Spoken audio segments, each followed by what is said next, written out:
Good morning and welcome to this week's episode of the Last Night's Game podcast. Today we are talking about the NFL draft and why it is such an economic boom, but keeping it more interesting, the weird stories that happen behind the scenes of scouts and teams following players they're going to draft. Imagine if this happened to you in a workplace. They're going to draft and how that all comes together. Talking to us a little bit about how we can join the NFL draft conversation as one of the biggest things happening right now in the world of sports is my co-host, my co-founder, and my favorite brother, Scott. Scott, welcome to the podcast. Thank you for having me on. Yeah, we're here to discuss the culmination of one of the most invasive job interviews anyone's going through. They've been going through it since early February, nonstop, right after the season ended. Teams have been researching and hiring private investigators and doing all their due diligence because they're giving these players millions of dollars to play football. Right. They're in, I mean, I guess rightfully so. I don't think someone's probably, privacy has a lot to do with it, but you're paying a lot of money for these Mhm. players. And so if they are a party animal or one of these things that, might deter their success with your team, or if they would just be maybe just not good for the locker room, even if that comes down to it, it's important to know. Yeah, and you never know what they're doing in college, what they're doing outside of school, outside of football, Yeah. in their free time. So it is necessary at some points. There's certainly some guys with character issues, but most of them do not have character issues. We'll highlight that. So Yeah. that's a good thing. They're mostly training. So we'll see. It's always a crapshoot. This is not an exact science, as we've seen teams miss on draft picks all the time. Teams hit on draft picks they didn't think would hit. So it's really just luck of the draw. I mean, let's talk really quickly about the draft picks that hit that you never thought. Tom Brady, right? I Mhm. mean, he was not drafted high at all. I don't remember what round you would probably remember, but look what Tom Brady turned out to be. His quarterback, his starting quarterback, Drew Bledsoe, got hurt. He came Mhm. in and absolutely killed it. And if you've watched the roast, Drew Bledsoe's on it, and it's all about how Tom Brady took his job. But there, like you said, this is a crapshoot. This number one player doesn't necessarily mean, and the number one player goes to the worst team in the league. So Yeah. Famously, I think John Gruden said if you have the first pick, you have a lot of holes to fill. And if you're a quarterback, you could be the best quarterback in the world. And if your team's not very good, it mhm. doesn't necessarily matter. So if you're lucky, you go in the later rounds and you go to a better team, or later in the first round, you go to a better team, which will help obviously your career. Absolutely.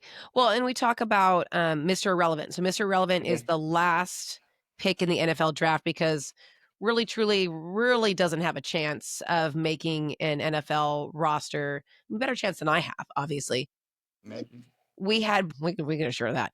But we had Brock Purdy, who was Mr. Irrelevant, who's the quarterback for the 49ers and came out of nowhere and killed it. He did. And you're going to hear a lot about Brock Purdy this year. He's on the verge of maybe getting a new contract, what they're going to give him. And for Mr. Relevant to even play in a game had not even happened until Brock Purdy. He went to the Super Bowl as Mr. Relevant.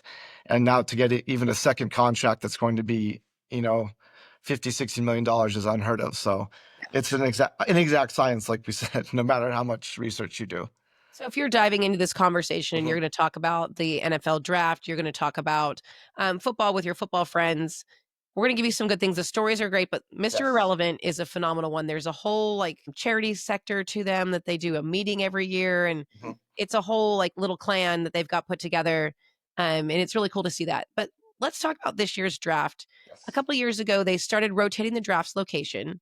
And this year it's going to be in Green Bay, Wisconsin, which is the home of the Green Bay Packers. Yes, one of the most historic stadiums and cities in the NFL, with Lambeau Field being such a throwback to the old days and Green Bay being such a small market compared to in LA or in New York.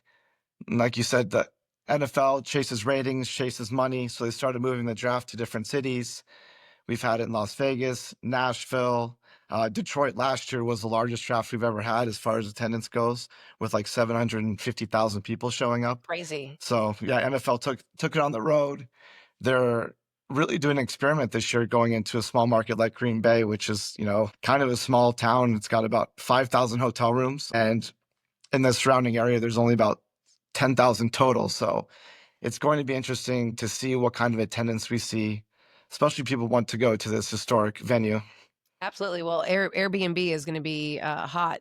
I Hmm. can't even imagine. Is it true, and I've heard this, that when Green Bay plays on Monday Night Football, they ask everybody in the town, because it's not a city, it's a town. Hmm. They ask everyone in the town to turn their lights on, like their front porch and some of their like, so it looks like a bigger place, because it's not a big town or It big is city. not. No, No. it's maybe a couple 100,000 at most. And I think Lambeau, I've never been. It's on the list. I think it's on the list Mhm. for you as well. But it's pretty much the middle of a neighborhood, right?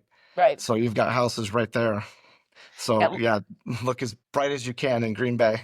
absolutely. Lambeau's on my list in, like, a September game, not Yes. January or something like that.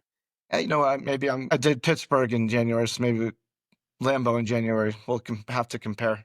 That's true. I guess if we all have heated pants and jackets like Yeah, you, I heated think pants, that was jackets, a game heated changer. socks. Yes. Yes.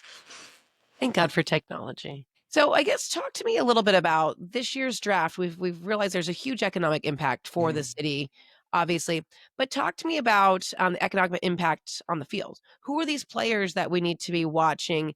And if someone doesn't really care about the players, why are we interested in these players? Like, what's the backstory on them? First off, we'll start with the economic impact. The past cities, like we spoke about, Las Vegas, Nashville, Detroit, saw the economic impact for one random weekend in April just explode.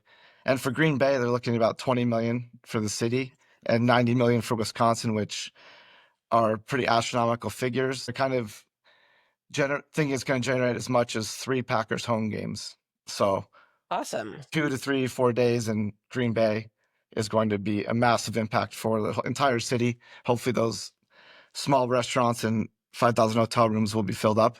And then as far as these draft picks go, you're probably either a fan of an NFL team who, if you're picking high, is not doing very well.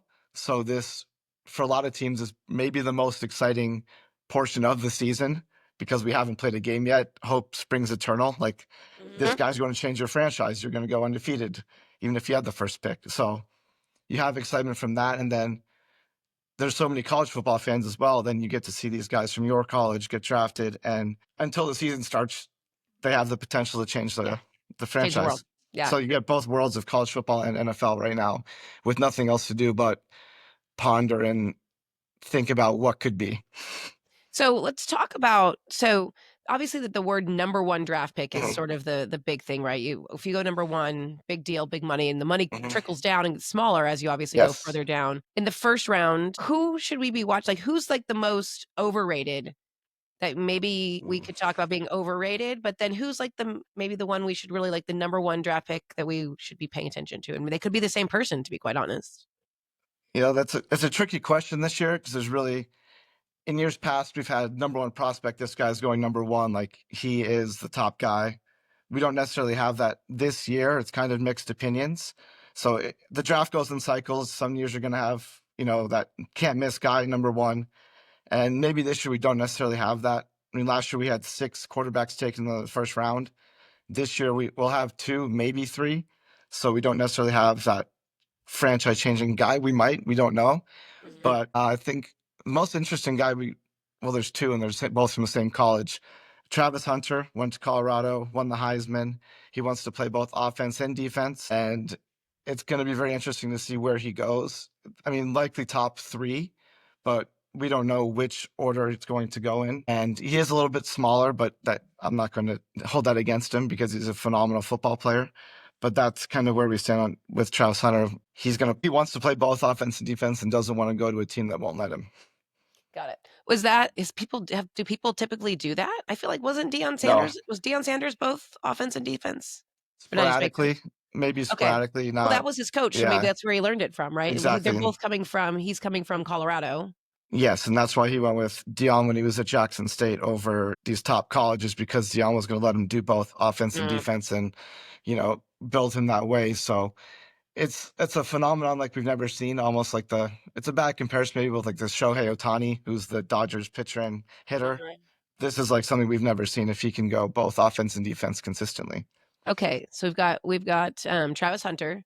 Keep Hmm. an eye out for him. Another one from Colorado is Shador Sanders, who is NFL player legend Deion Sanders' son.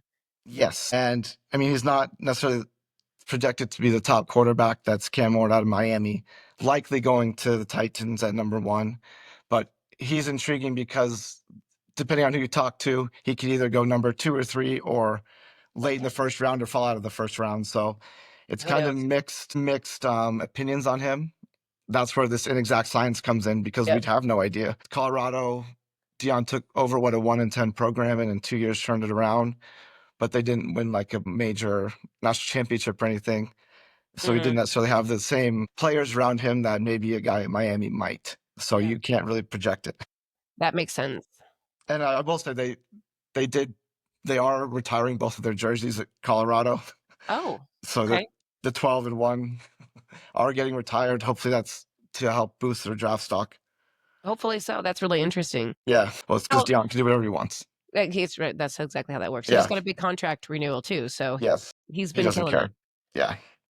So really, and one I kind of want to shift a little bit. So these players are obviously they go through the combine, which we call the underwear Olympics, is where Yes. they are mentally, physically tested and watched by scouts. And they go through all that. They're obviously been meeting with teams. They've been having interviews all up Mhm. until the draft itself, which is a whole lot of could be a lot of smoke and mirrors. But we're talking about scouts, right? And scouts go out and hit the games. They go out and but there are some great stories about scouts who've had some very interesting assignments to watch for players and their habits and their hobbies. You wanna share a couple of those with me? Because these to me are like, this is hilarious, but also, like I said, maybe a little invasive, but Perhaps a little invasive.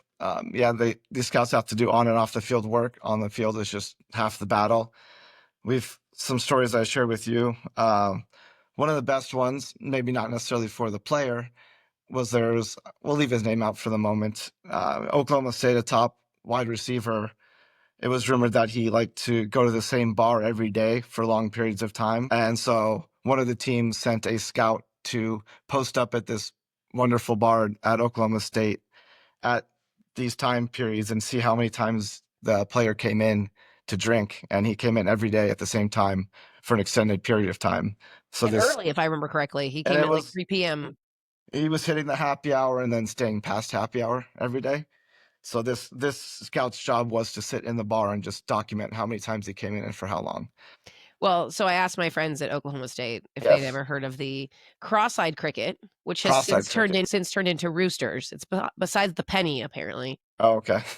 Which means nothing to me. I've been there once, but, that doesn't mean anything to me. But, yeah, I mean, the fact that imagine your job, you're like, "Okay, today your special assignment Mhm. is to go sit at a bar, blend Yes. in, like an air marshal, just blend in Yes, from 3 to 11 and see what this guy does." And they took him off the board they because of did. his extracurricular activities. They said, "This is not somebody we want."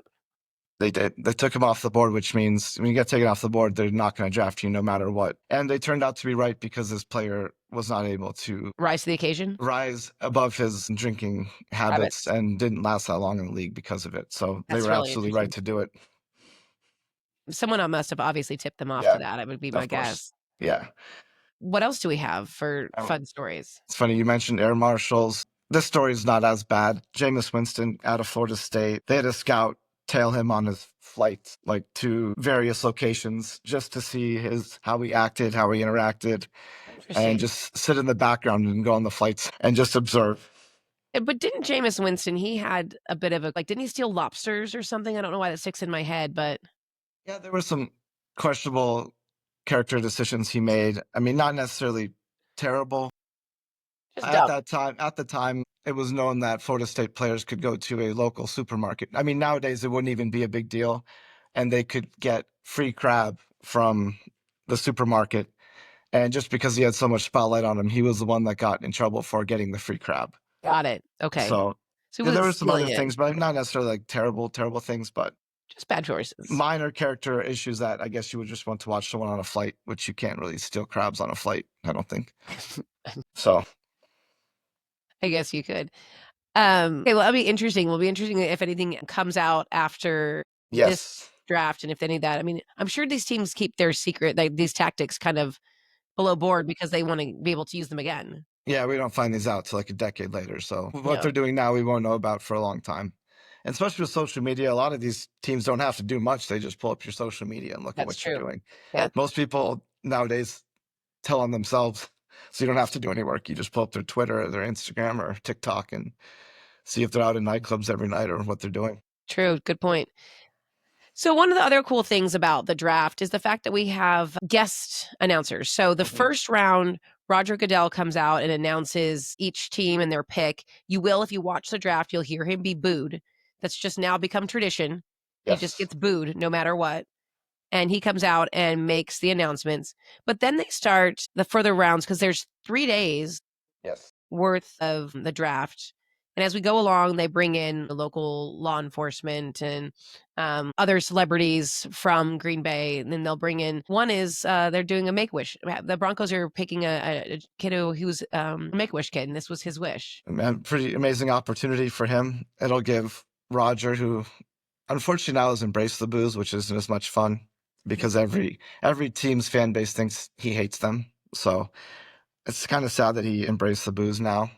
He asked for more booze most of the time, but there will not be any booze when the Broncos make their pick because they have 17-year-old Make-A-Wish recipient Samuel Barrett is going to make their first round pick. So, I mean, incredible opportunity for this child to get to live out his dream and make the pick for his favorite team, the Broncos. So there will be no booze when the Yeah. Broncos pick. Well, I would say speaking of booze, make sure you tune into our social because we did make a drinking game Yeah, we for will this have one up. because we'll put that one up in our social because it's a bit like watching the Macy's Thanksgiving Day Parade, like all the the flamboyant words that the Yes. announcers use about players being a freak athlete or et cetera, et cetera. I've always thought that the Macy's Thanksgiving Day Parade where everything's Snoopy is so happy to be here. He's flying high. Let's hope no one's doing that at the draft because that would be a bad choice. Flying high. We've seen people do that. No, Some videos of them flying high have been released during the first round and cause them to lose spots in the draft. don't do that to So yourself, not don't please. fly high like Snoopy. But the draft fashion is always great on that bingo Uh-huh. card. We have someone dressed by Prada, but it's always cool to see just what everybody shows up in. And men have learned to work the system. They've adopted the red carpet ahead of it, so it should be fun. One person I forgot to mention that we didn't mention in the players that will be on the red carpet is Ashton Genty. I feel like Yes. he's kind of different because he's a running back, and that's not something we typically. It's kind of been a what's the word I'm looking for? A position that maybe has been a little underrated lately. Yes. And so as we put more glamour and glitz behind a quarterback, the running back kind of goes by the wayside. So, but this is the first time we might see one of them in the first round in like since 2022, I think. Is that right? Yeah, the last time running back was taken in the first round was 2022. So we've seen a few years to where the running back position was diminished, but I think this year we saw Saquon Barkley with the Eagles Mhm. kind of give a resurgence to the position. And what he's done on the field has really helped out guys like Ashton Genty out of a small Boise State, a smaller school, who's projected to be probably definitely first round, maybe top 10 pick. And it'll be good for him and the running back position to get somebody in the first round. Not entirely draft related, but since we're talking about Saquon Barkley, and this is Mhm. a topic that is hot with football fans, what's happening with the tush push? I think that's just going to be one of the great debates every offseason to give people something to talk about. Teams can't stop it, so they want it outlawed. But then if you outlaw that play, why not stop and outlaw Patrick Mahomes throwing a 50-yard pass? Like, where do we stop in that regard?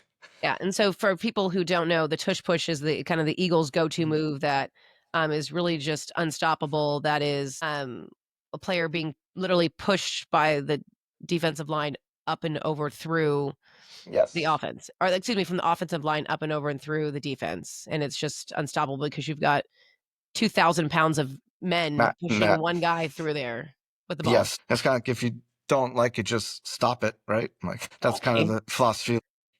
I don't like a train, but I'm not going to jump in front of it. Like, Exactly. So not going to happen. I think it's just going to be one of the great offseason debates Well, for a there you long have time. it. Yeah. There you have it. We will leave that with the tush push.